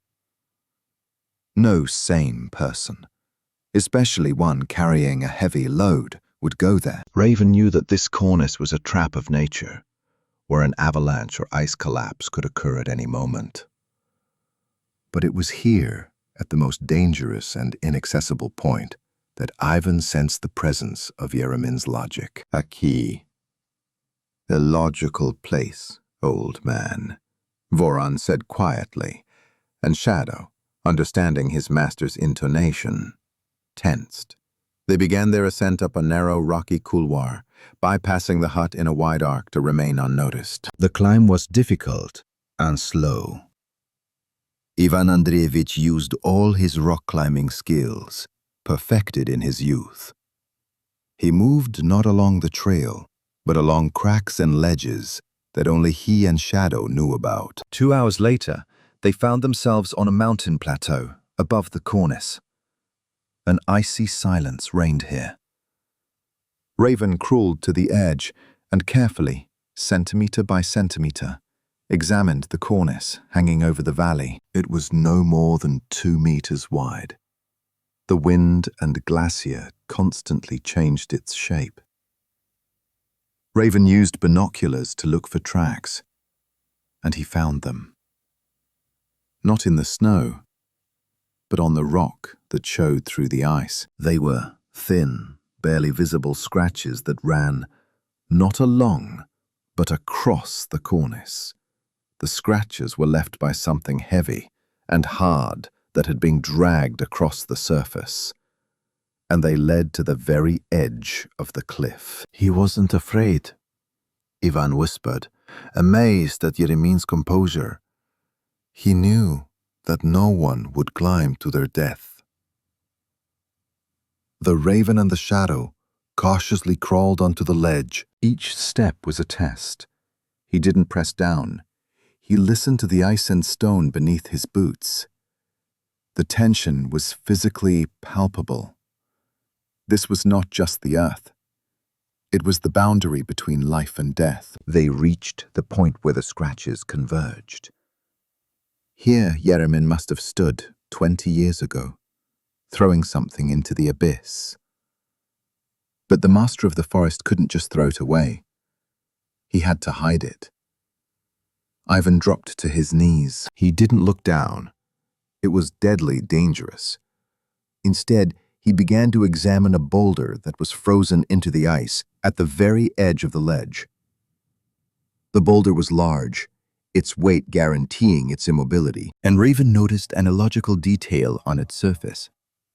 A small, flat recess that was not natural. This notch was man-made. It was made so that something could be placed or secured in it. Using his hunting knife, Raven carefully, millimeter by millimeter, began to clear the ice and compacted snow around the notch. Shadow stood nearby, his fur bristling, his low growl barely audible. The dog sensed extreme danger. Finally, the ice receded. Inside the hollow, covered with a thin layer of resin and stone, lay a long, narrow tube made of old, dull metal. It was not a shell casing, but, as Ivan realized, part of a weapon. It was rolled up and sealed to withstand time and the elements. Ivan Andreyevich extracted the find with incredible care. He did not unroll it from its shape and size, and most importantly, from its location and method of storage. He understood what it was. 20 years ago, gamekeeper Semyon Ryabov was killed by a gunshot. The case involved a large-caliber weapon, which was attributed to poaching. But if Eremin was an engineer and worked in secrecy, then perhaps he would not have left a random trace. Ivan remembered from old documents that the investigation had never been able to find the silencer. A silencer that would have been used for a precise, silent shot at Ryabov, and then removed to stage a noisy poaching murder. This tube was exactly that. A homemade, detachable silencer. The gamekeeper's murder was supposed to look like a conflict with the clumsy Knyazev. But Eremin, the master of the forest, acted precisely and quietly. He couldn't throw this item into the abyss because it would be too obvious for the hiding place. He hid it in the most dangerous but reliable spot on his territory, believing that no one would climb onto the snow cornice. It was evidence from the past, hidden in a key location in the present. It linked the camouflage, a silent shot disguised as poaching, and the balance disruption, Eremin's base. Now the Raven had not just knowledge, but the physical key to restoring order.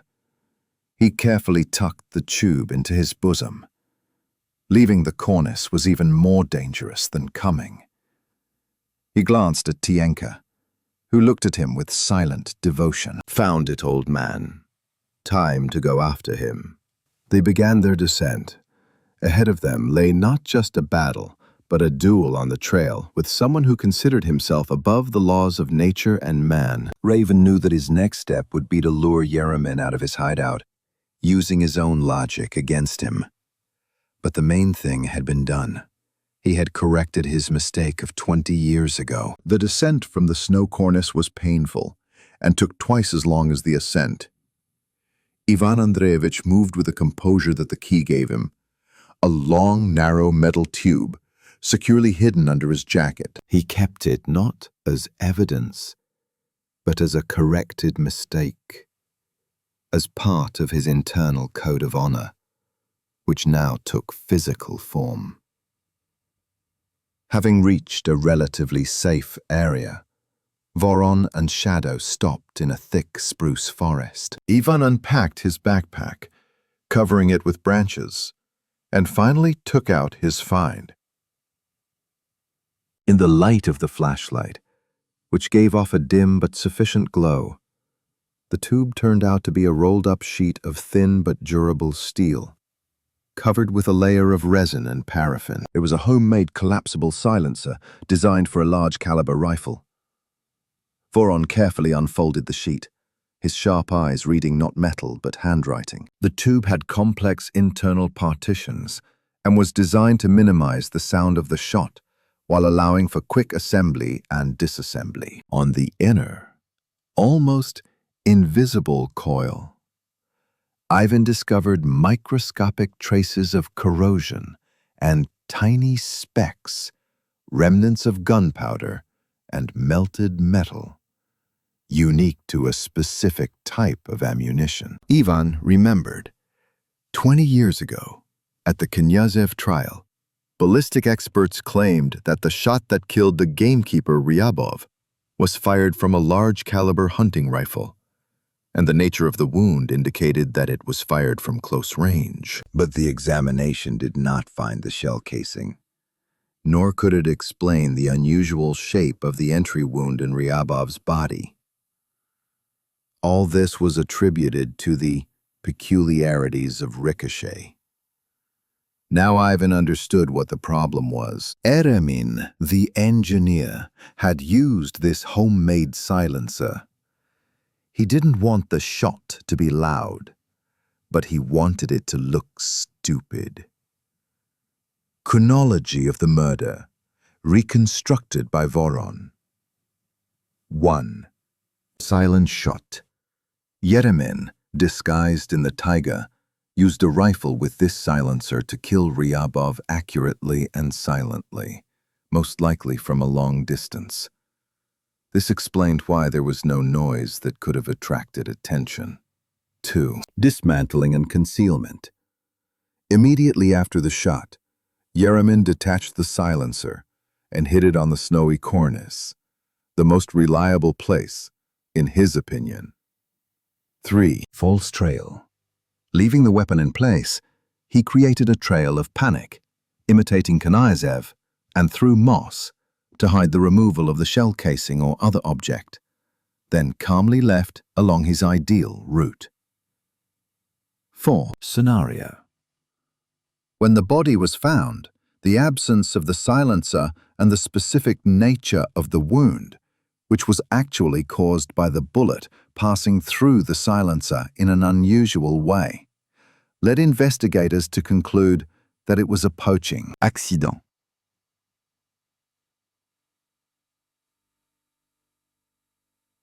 The murder began to look like a sloppy, loud shot of desperation, committed by the inept Knyazev, who left a glaring trace. Ivan carefully ran his finger along the inside of the tube. In addition to gunpowder residue, there were two unique features that would never wear away. First, a scratch on the screw. The silencer was attached to the muzzle not with a standard thread, but with a special screw fastener. On the screw, which was not part of the silencer, there was a clear, deep scratch from the same tool, an old, well-used wrench that Eremin probably always carried with him. Second, metal alloy. Ivan, who had worked extensively with geological engineers in the past, knew that the metal from which the silencer was made was non-standard. It was an alloy used in old geological exploration equipment, strong, light, but with a high content of rare earth elements. It was a raw material available only to someone with access to abandoned pits and tools. Thus, the pipe turned out to be the path to truth. Not only did it prove the premeditated, planned nature of Ryabov's murder, a silent shot concealing the time and place, but it also linked it to Eremin's current criminal activity. The use of an alloy from geological equipment. The murder of the gamekeeper was not an accident, but part of a well-thought-out plan to seize territory for illegal gold mining. A sick individual, Voron whispered. You used your knowledge to kill and destroy. Now Raven's goal was not just to punish, but to neutralize the violator of order and present the evidence to Stepan, who was supposed to pass it on to the authorities to justify Knyazev. But to do that, he had to lure Eremin out. Ivan knew that Eremin, the master of the forest, constantly monitored his territory. He couldn't help but notice his presence. The illogical markers he left on the trail were a trap, but they were also an invitation to play. Eremin expected Raven to start looking for him in the hut, but Ivan Andreyevich would not go straight there. He knew that Eremin valued his hideout more than his life. And he knew that Eremin feared two things: publicity and the violation of his absolute control. Voron made a decision. He had to break into Eremin's hideout, but not take him by force. He had to leave his own mark. A mark that would say, I'm here. I have the evidence. Order will be restored. He had to use the hideout itself as bait to lure Eremin out into the open, where the rules of the game would be dictated by Raven's laws. Ivan Andreyevich did not delay. The evidence, hidden on the snowy cornice, was the key. But the bait had to be Eremin's hideout itself. Voron and Shadow descended to the edge of the mountain valley, moving along the bed of a dry stream so as not to leave any traces. Ivan knew that Eremin, the master of the forest, constantly monitored his base, and his absence was nothing more than a temporary distraction. The Raven's plan was simple and cruel: to break his absolute control. They crept up to the hut. It was surrounded by a ring of signal threads, more complex and numerous than those Ivan had seen on the trail. Eremin lived in a state of constant combat readiness. Voron, using his hunting knife, which he always carried with him, carefully cut the threads, and then, bypassing the traps, left his own trail, a trail that only Eremin would understand. He did not break into the hut. Instead, he took a piece of coal from the old fire pit and drew a single symbol on the outside of the door, a stylized image of an inverted raven. In their world, this meant, your code has been broken. You have lost. I have taken your knowledge. Then, in the key place where Eremin kept his geological equipment, he turned over one of the boulders, revealing a small niche. He didn't take anything, just left a thin sheet of paper inside with coordinates drawn on it.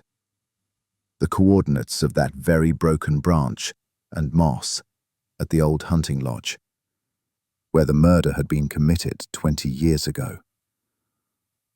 It was a challenge. Voron was saying, I know your biggest secret, and I'll be waiting for you where you made your first mistake.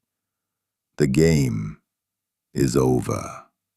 They moved to a safe distance, climbing a gentle hill that offered a perfect view of the valley and Eremin's route. Raven knew that his actions would not cause the master of the forest to panic, but rather to become enraged and obsessed with control.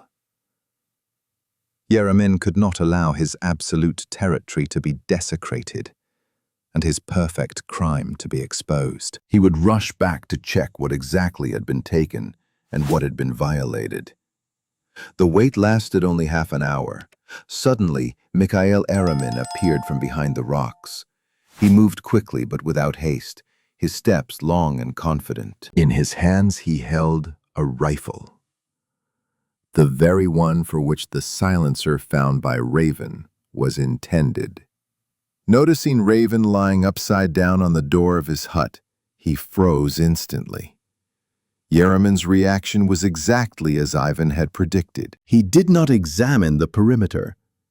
He rushed to the place where his cache of equipment had been disturbed. He found the note and, reading the coordinates, understood everything. His face, always calm and calculating, was contorted with pure animal rage. His plan, his 20 years of perfect balance, had collapsed. Eremin immediately began the hunt. He did not look for Voron by his tracks. He knew that Voron, like himself, knew how to hide them.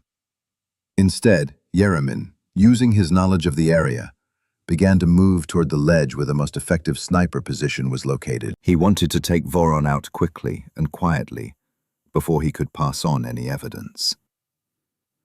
The duel on the trails began. It was not a shootout, but a chess game for survival. Voron and Shadow moved south, down the slope, but not in a straight line. Voron chose a route that forced Eremin to make logical but predictable moves. He knew that Eremin would take the most convenient and fastest path for a sniper, along the highest points, so as to always have the advantage in visibility. Ivan began to manipulate the tracks. He deliberately left false markers in open areas, slightly flattened moss, which suggested haste, or a broken branch low to the ground, which indicated fatigue. He wanted to make Eremin believe that he was weak and panicking. Eremin, in turn, responded. He did not shoot, but he used natural traps. Voron noticed an illogical cluster of birds, cedar waxwings, on his way. The birds were screaming loudly and circling over one section of the forest. It was Eremin's signal. "I'm waiting for you behind this section." Eremin knew that Voron, like himself, could read the behavior of nature. But Raven was not fooled. He knew that the nutcrackers had been lured by Eremin, possibly with food scraps or pine nuts. He gave the area a wide berth, moving across the icy wet clay where footprints did not stick. He directly challenged Eremin's logic. For an hour they played this deadly game, where every turn, every sound was either a clue or a lie. Seeing that Raven was not panicking, Eremin began to get nervous. His perfect methodicalness began to crack. Voron noticed this from Eremin's only mistake on the rocky slope. Eremin, rushing to take up a new position, did not fully press down on the rock he was jumping over. The rock swayed. That was enough. Ivan understood. Eremin was coming down. He was no longer hunting from above. He was trying to close the distance to use his main advantage, close combat and knowledge of cover. The duel was shifting from strategic to psychological. Voron knew that he had to force Eremin to make one last, irreparable mistake, using his own weapon, the hope of an easy victory. They were approaching the edge of the forest where the plateau began. Voron knew that this was where the game had to end. The duel on the trails led Voron and Eremin to the edge of the forest, where an open, rocky plateau began. Ivan Andreyevich did not choose this place by chance. There were no dense coverings here where Eremin could use his knowledge of the terrain for a surprise attack. But the logic of psychology worked here. He knew that in an open space, a person obsessed with control becomes predictable. Eremin followed close behind, his rage driving him forward. He saw Voron's false signs of panic, saw how he avoided his traps with birds, and this only reinforced his confidence that Voron had exhausted his resources and was now simply stalling for time, trying to get in touch with the outside world. Eremin, master of the forest, could not accept that his plan had collapsed because of a mistake made 20 years ago, and he was sure that he had the advantage of the last word.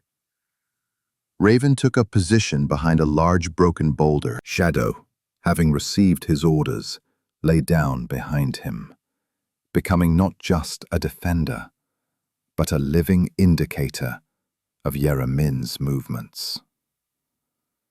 Ivan Andreyevich took a small but thick notebook wrapped in canvas out of his backpack. He was not going to shoot. He was going to read Eremin. Soon, Eremin appeared at the edge of the plateau. He did not shoot immediately. He was too confident in his invisibility.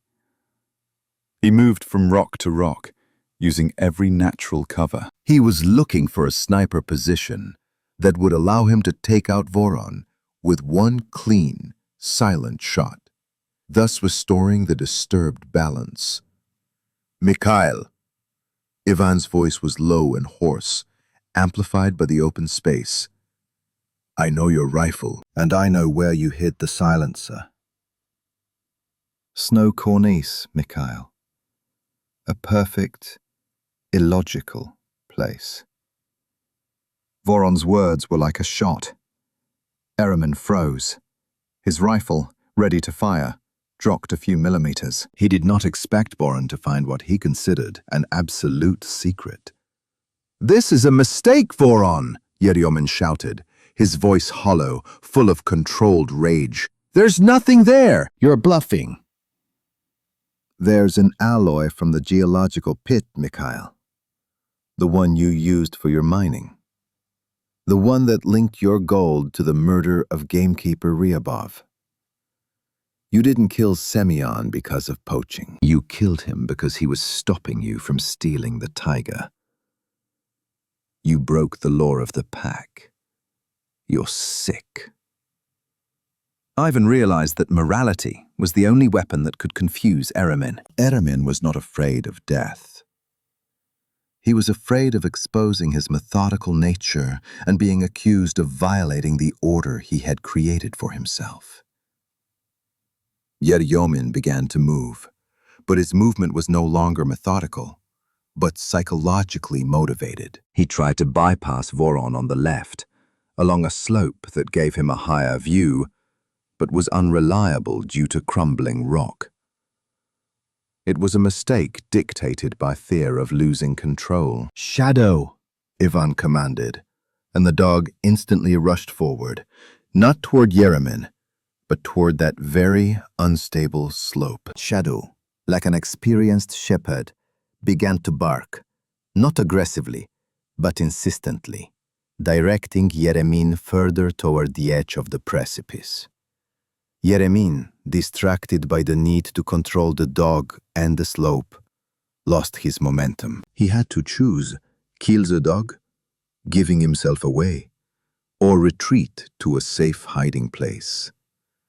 He chose the hiding place, but did so in a hurry, jumping behind a large solitary rock that was in Voron's path. Ivan Andreyevich had been waiting for this moment. He knew that Eremin, relying on his physical endurance, would make the jump. Voron had used a thin rope, which he always carried with him, to set a trap between two small rocks. The trap was designed not for a fall, but for a loss of balance. When Eremin landed, his foot caught on the rope. He did not fall, but his center of gravity shifted. The rifle slipped off his shoulder, hit the rock, and slipped out of his hands. At that moment, when Eremin was unarmed and stunned, Voron rushed towards him. It was a short, fierce fight. Eremin was strong, but his movements were those of an engineer, not a fighter. He tried to use his knowledge of weak spots, but Ivan was a rock, hardened by 20 years of deprivation. Voron, using his knowledge of psychology, played on Eremin's fear. He didn't strike. He pinned him down. He pressed Eremin to the ground, causing no serious harm, but completely immobilizing him. "It's over, Mikhail," Ivan croaked, pressing Eremin against the cold stone. "You didn't lose to me. You lost to the taiga." Eremin did not resist. His eyes, filled with animal rage a moment earlier, suddenly went blank. He understood that order had been restored. Ivan Andreyevich did not kill him, nor did he leave him at the mercy of the taiga. His code demanded that justice be restored in the human world. He tied Eremin up, using his own ropes, which he kept in his backpack. He searched him. He found the keys to the cabin, but, more importantly, he found a diary in which Eremin had kept meticulous records of his gold reserves and the coordinates of the very places where he had carried out selective poaching. The diary also contained a 20-year-old entry describing in detail how he had planted false evidence and created a perfect, illogical trail. Voron and Shadow headed back, leading the bound Eremin. Ivan Andreyevich reached Stepan's old hunting hideout, where the agreed meeting place was. He left Eremin, the silencer, the diary, and a detailed report addressed to Stepan and the intern who had once noticed moss on the stone there. He did not wait for the police. His mission was complete. He had restored order and corrected the mistake. One day, 2 days later, Stepan appeared in the village of Ust-Kedrovaya. He found Ivan's report, inspected the hideout, and immediately called the police from the regional center. Eremin was arrested. The evidence collected by Voron was irrefutable. Not only the diary and the silencer, but also the fact that he was present at a time when he should have been in the city completely destroyed his alibi. Voron was not seeking revenge. He was seeking balance, and now that justice had prevailed, albeit 20 years late, Voron felt only one thing: fatigue and silence. The price of order had been paid. After Ivan Andreyevich left Mikhail Eremin tied up, along with the silencer, diary, and detailed cold-blooded report in Stepan's hunting hideout, he felt not triumph, but emptiness. The tension that had held his body and mind in a steel ring for 20 years and the last few days had subsided. He did not wait for Stepan to arrive with the police to pick up the violator of order. For Raven, justice was not in the arrest, but in the process of correcting his own mistake. He and Shadow set off back, but not along the chase route, but along the route of purification. Ivan deliberately passed by the places where Eremin had left his markers of imbalance. The mountain stream where boulders had been illogically stacked like steps, the rock where he had left a metal sign, the lair where he had poisoned the ground with chemicals. At each of these places, the Raven stopped, and his actions were akin to a ritual. He moved the boulders so that they looked natural, tore off the artificial moss marker, and covered the unnatural burrows which smelled of chemicals with earth and pine needles. He erased the traces of the disease that Eremin had brought. Tang seemed to understand the meaning of this return to the primordial. Laika was no longer tense. Her movements became smooth and calm. She sniffed the ground, and her wagging tail indicated that order was being restored. 2 days later, when Ivan Andreyevich and Shadow finally reached his hut, Raven already knew that down in the village, Stepan and the authorities had begun to take action. He had no doubt that the evidence was irrefutable. Eremin's diary, in which his plans and his mockery of the investigation were described with maniacal precision, as well as a homemade silencer made from an alloy of geological exploration equipment. forever cleared Pyotr Knyazev of guilt. Voron felt silence again in the hut. But it was no longer the oppressive, hostile silence that had greeted him upon his return from prison, but the silence of balance, the one he knew and cherished in his youth. He lit the stove, shivering with pleasure at the enveloping warmth. He sat down by the fire and, for the first time in 20 years, closed his eyes not out of fatigue or inner pain, but out of peace. His redemption was not public. It was internal. He corrected the mistake that had deprived a man of 20 years of his life and restored the law of the pack by removing the sick individual who had exploited the taiga for his own greed. For Raven, this was above any human judgment. He did not seek glory. He sought to restore order, and he achieved it. A week later, when his supplies began to run low, and Ivan was preparing for a long winter, Stepan arrived at the farmstead. He was exhausted, but his eyes were shining. He brought news. Knyazev had been acquitted. All the evidence collected by Voron, including Eremin's diary and the silencer, fully confirmed the version of a deliberate, methodical murder of the gamekeeper, with the aim of seizing territory for illegal hunting. Eremin, unable to withstand the psychological pressure, began to testify, revealing his contacts and the entire network. "You did it, Ivan Andreyevich," Stepan said quietly, handing Voron a bag of provisions. 20 years later, Knyazev will return. He has been awarded compensation. He is free. And that intern who noticed the moss back then, he is now a senior investigator.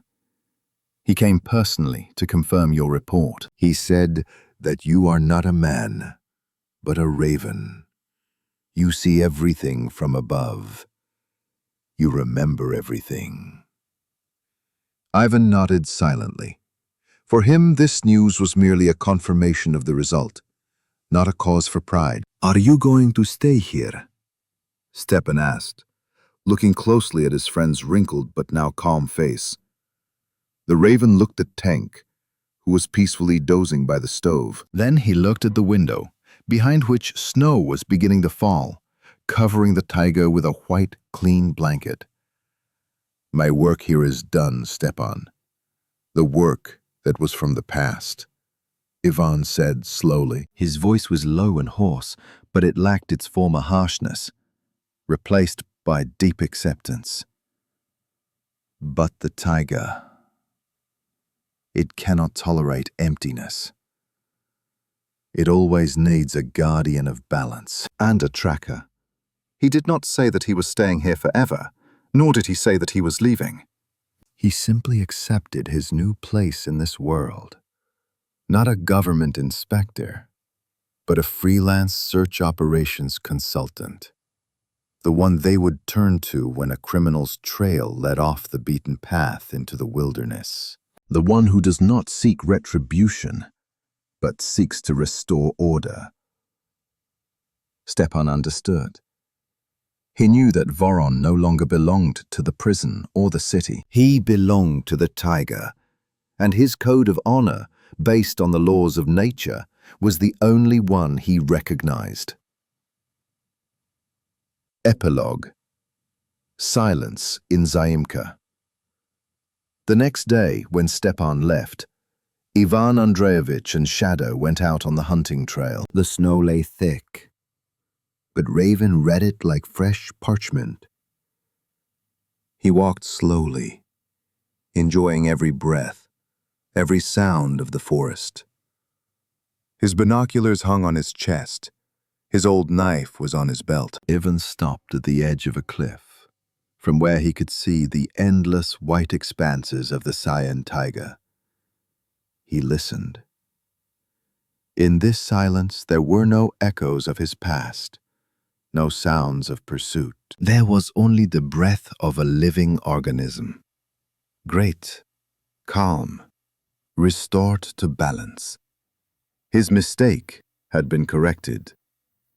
Knyazev was free. The predator had been removed. The raven raised its head, and its calm, attentive gaze fixed on the horizon. His work as the guardian of balance was never ending. Somewhere out there, deep in the forests, there would always be someone who would break the law of the pack, who would forget what order was. And when that trail was left, it would be read, not by the code, but by the taiga. Ivan and Shadow continued on their way, dissolving into the white silence. Winter awaited them ahead, and with it, new, undiscovered traces.